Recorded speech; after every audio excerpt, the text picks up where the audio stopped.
Pompey Sound. Updates, the latest from Preston Park, on the hour, every hour. Fueled by Piglet's Pantry. Click pigletspantry.co.uk to get your fill. The Callum Lang and Preston story isn't going away. This is what Football League World is saying. Preston North End have been busy this summer in an attempt to significantly bolster Paul Heckingbottom's squad ahead of the 2025-26 season. The Lily Whites danced as close to relegation as they have done in 2024-25 since their promotion from League One in 2015. North End were able to survive the drop by a single point on the final day of the season, and judging by the number of new arrivals already in place at Deepdale ahead of the new campaign, it's clear that the club's hierarchy is intent on that not being the case once again come May next year. Daniel Jebison, Odell Offier, Thierry Small, Daniel Iverson and Paul Valentin are just some of those who've penned deals with the club this summer, but who might still be out there that would be a dream signing for the club. We asked our Preston North End fan pundit Darren Watson, name one player you'd absolutely love your club to sign between now and the 1st of September transfer deadline and why. Watson said, "One transfer that we must make before deadline day is Callum Lang. I think the club needs to go out and put a higher bid in for him. We are lacking that firepower in front of goal. And just recently watching the game against Bolton away in a pre-season friendly, I am now struggling to find out where these goals are going to come from. I think we need to put an extra bid in for Callum Lang and try and entice him with a deal to come to North End. Hopefully the lad can show his quality and he can get firing on all cylinders, and we can actually get some goals, something we've been lacking last season." So the first thing you notice about that reportage is there's no acknowledgement of what Peter Ridsdale, the CEO at Preston, had to say when asked about Callum Lang. "I cannot possibly comment on a player who's contracted to another club. That's simply correct." But he also added, "I don't know where that story came from," which led some people, especially Steve Bone on Pompey Sound, to suggest that it never happened. The bid never happened. Ridsdale would know about it if there was a bid from them for $2 million to sign Callum Lang, and he's either lying, which is possible. I suppose he has a checkered track history, does Ridsdale. He's either telling a porky pie or else he's telling the truth, and this story has come from somewhere else, been concocted by somebody. And a lot of fans will immediately point the finger at agents without knowing who Callum Lang's agent is and how scrupulous or possibly otherwise that person is. They will say it's the sort of thing that agents do in order to stir it. Perhaps they were trying to get Callum Lang's contract with Pompey improved. More money, for example, or an extension to it so that he can move down here, lock, stock and barrel, and set up a new home and develop his family life, which is always a consideration with players if they're moving from one part of the country, a remote part of the country. And I'm not unkind about the north when I say it's a remote part of the country. What I mean is it's a long way and you can't commute it, obviously. So he might have been in the process, in tandem with his agent, of trying to get his contract improved and putting it about that somebody had put in a bid for him. Just might. I'm increasingly sceptical about these sorts of conspiracy theories, although I know, that all things are fair in love, war and business, which is what it would be as far as an agent is concerned. I think it's it seems to me increasingly unlikely that those sorts of things are rampant and that in this case they happened at all. So what is the truth of the matter? Well, only time will tell. Callum Lang is giving off all the right signals, saying how much he loves it here and how much his dogs like the South Sea walk and how he loves walking with his partner, his missus as he calls her, and stopping and having coffees and pastries and things, and how much he enjoys it down here, doesn't feel a fish out of water at all. And of course his performance has come on. So what does John Messino do? What does he put in their tea that brings players on in the way that Lang, who joined us, we weren't sure who he was when he arrived. He had a fairly good track record. He was a solid, experienced pro. And then he ends up being our top scorer for a period of time and 4 goals in a game. You've got to have a little something going for you to get 4 goals in a game. And I think he got the goals with everything. Didn't he? Right foot, left foot, distance, header, I think. It was a cracking hat-trick plus, and it would have done his confidence absolutely no harm whatsoever. And he's benefited from each performance that he's had for Pompey, until he got injured, of course, and made it back into the team for, the last 3 games, and will be raring to go this season. He's poked one in. Didn't he poke one in against Reading? I think he did. It's all a bit of a blur now, these friendlies, because things are starting to sharpen up. We've got the Dutch arriving on Saturday. Looking forward to that one. I hope there's a reasonably full Fratton Park. That would be a great experience for us to get us warmed up for the coming season. And then off we go at Oxford, who are in a state of disarray, which is good news, because we want them to be struggling, of course, especially when we play them. Preston sound as though they're struggling as well, which again is good news. That's what we want. But we are starting to get optimistic about spending a large part of next season looking towards the top of the Championship, aren't we? Be honest. You're not tempting fate by admitting this is the case. We are hoping that we won't have to scroll down on our phones when we look at the Championship table after 4 or 5 games. That's how I measure it. If you don't have to scroll down, then you're doing all right, because you're in the top 11 or 12. So we're getting optimistic like that, which means that we wouldn't dream of selling Callum Lang. Not for all the tea in China. But then again, everyone's got their price. Could we turn down... I'm just throwing a figure at you. Would we turn down 5 mil? Would we turn down 10 mil? Think what you could do with 10 mil elsewhere. But can you find another Callum Lang for 500,000, which I believe is what we paid? Might be wrong on that one. You never know with these deals, they're so complicated. But what a find. What a find. And there are more finds to be found. And we will keep looking. We'll look at players we can bring in and own, as it were. And we'll be looking at players that we can borrow and have them do an Alex Robertson, an Abu Kamara, and a Freddie Potts. And what fantastic success stories those loanees are telling everybody who'll listen. So, are we still optimistic? You bet your bottom dollar. The London press are running the story that Pompey might have saved West Ham £30 million by transforming Freddie Potts, saying, "The midfielder made 37 championship appearances for Pompey last term and won over the Fratton Park faithful, as well as manager John Massinio, who had made no secret over his desire to bring the youngster back to the South Coast. However, with a new Hammers contract signed earlier this year, West Ham have always kept the stance that Potts would feature in the top flight next year. That looks to be a very wise decision, after Potts turned in a purring cameo from the bench against Manchester United in the 2-1 friendly defeat. The midfielder replaced Guido Rodriguez in the 72nd minute and left fans delighted with his performance. Potts looked at ease when receiving the ball in front of defence and constantly looked to be positive with his next pass, also making interceptions further up the pitch and showing the physicality to win tactical fouls. It was a box-to-box outing that had everything. While it's too early to put pressure on Potts' shoulders, he adds the kind of bite in midfield that West Ham have desperately been missing. Realistically, since flogging Declan Rice to Arsenal for £105 million 2 years ago, with Carlos Soler returning to Paris Saint-Germain after his loan spell and Tomas Souček linked with a move away, signing a player with Potts' profile would be a priority for West Ham if they didn't have the returning Portsmouth loanee. Those players don't come cheap either. Well, this is a bit frustrating for Pompey fans, obviously, but at the time of going to press, we must remember that we haven't got a single loan player yet in the building, and they will come. Whether Freddie Potts might be one of them is, of course, a question that will only be answered in the fullness of time. And would we want him back? We would love him back. Of course we would love him back. He was such a stalwart figure with his one touch and then pass it style of play.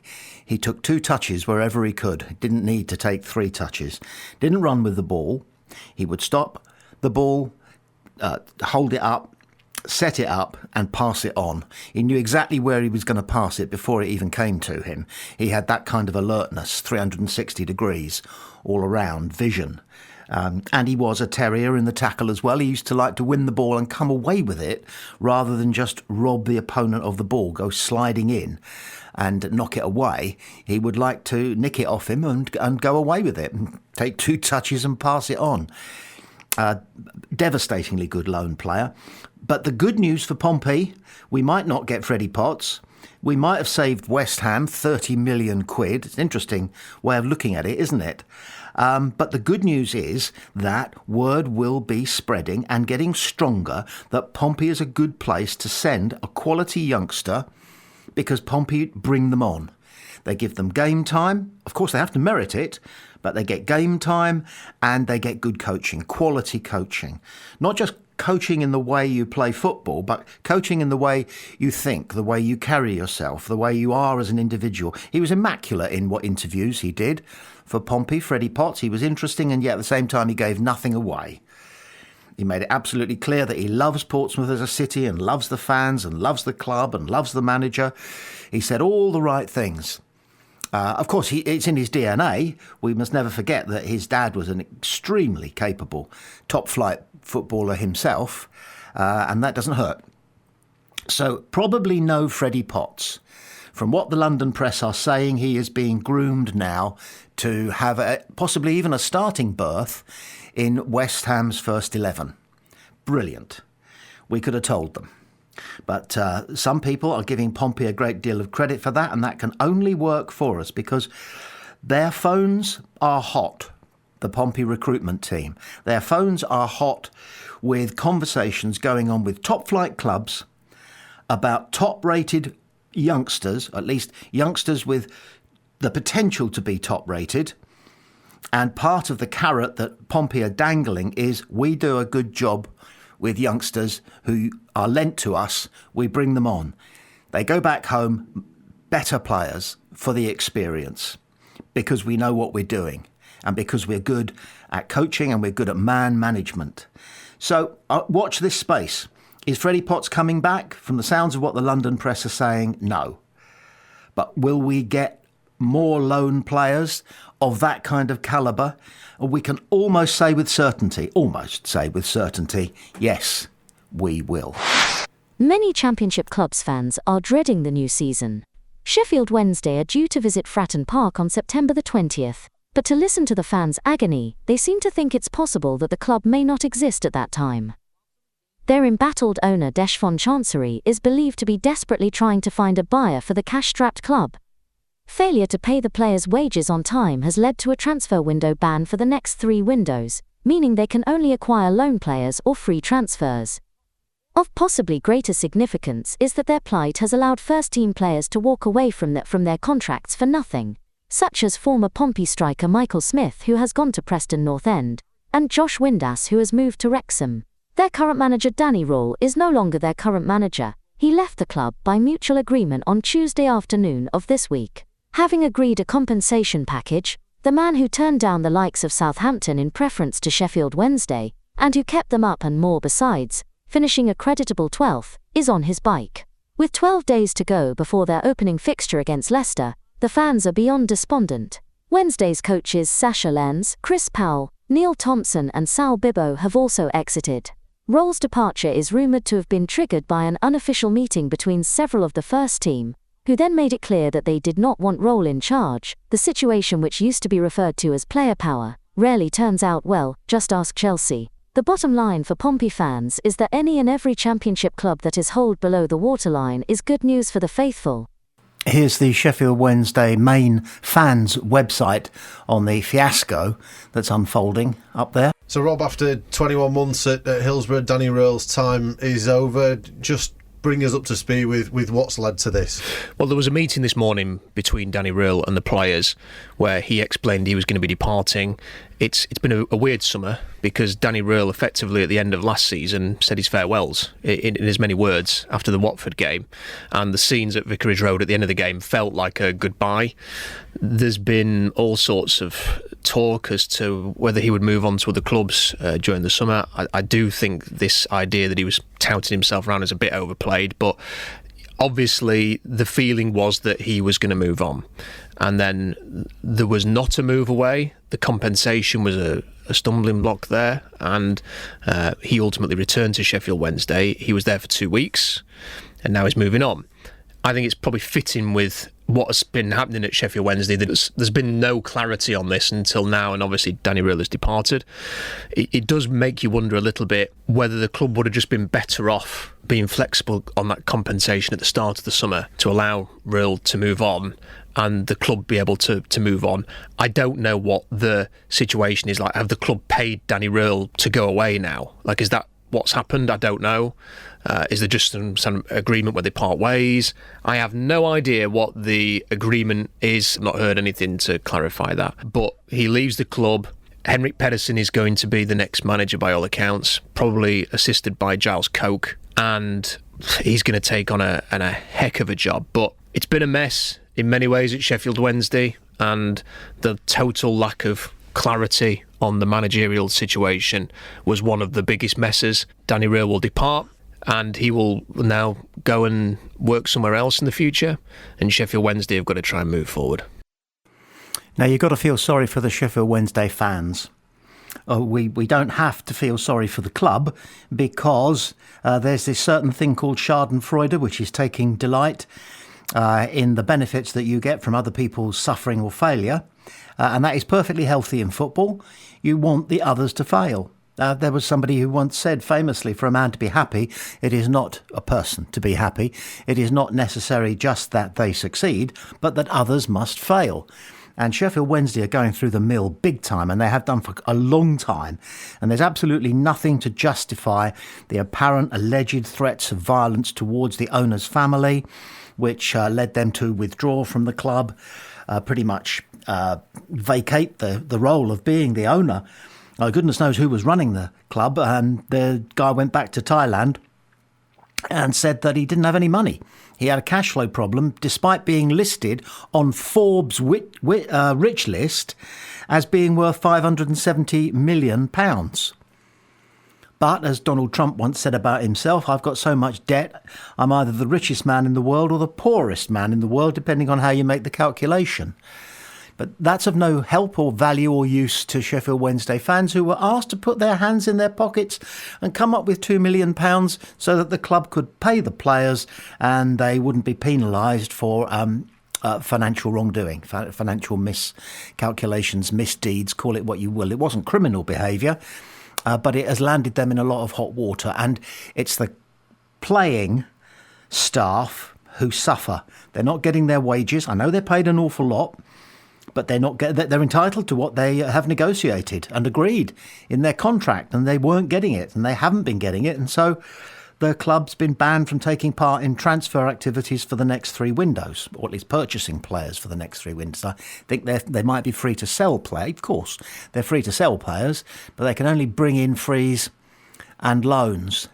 And that's the state that the club is going to be in. They haven't appointed a manager as of yet, a new coach, head coach as of yet. I understand that there's somebody, I think, called Henrik Pedersen, who is hoping to get the job, who has done those things, the right things, pledged his allegiance, not just to the club, but to the city of Sheffield, which he says his family have come to quickly love, and those things. And of course, the club have, as usual, issued a statement saying that they wanted to thank Danny Röhl for the job that he did at Sheffield Wednesday, but their gratitude didn't extend to consolidating his position in front of his own players. So it's a mess at Sheffield Wednesday, and has been for a long, long time. It's just another reason why we need to be so grateful for the excellent, outstanding owners that we have. And we've had outstanding owners in the past. Milan Mandaric is definitely a case in point. But it's worth remembering that he sold Sheffield Wednesday to Chansiri for 37.5 million quid. And I think that was a good 10 years ago. So he took the money and ran back to his island off the coast of Florida. And good luck to him, Milan Mandaric. We owe him a debt. We owe Harry to him. And the Eisners, we owe them for John Messino. So the different fortunes of clubs, they come and go. No club is a complete Jonah destined to be doomed. Everybody has their highs and lows, their peaks and troughs. Well, dare I say it out loud, we're going through a peak. And on September the 20th of this year, we play a club who are going through one hell of a low. And whilst we feel for the supporters and the families of the staff and the players, it could be a benefit to us. And at the end of the day, all is fair in love, war and football.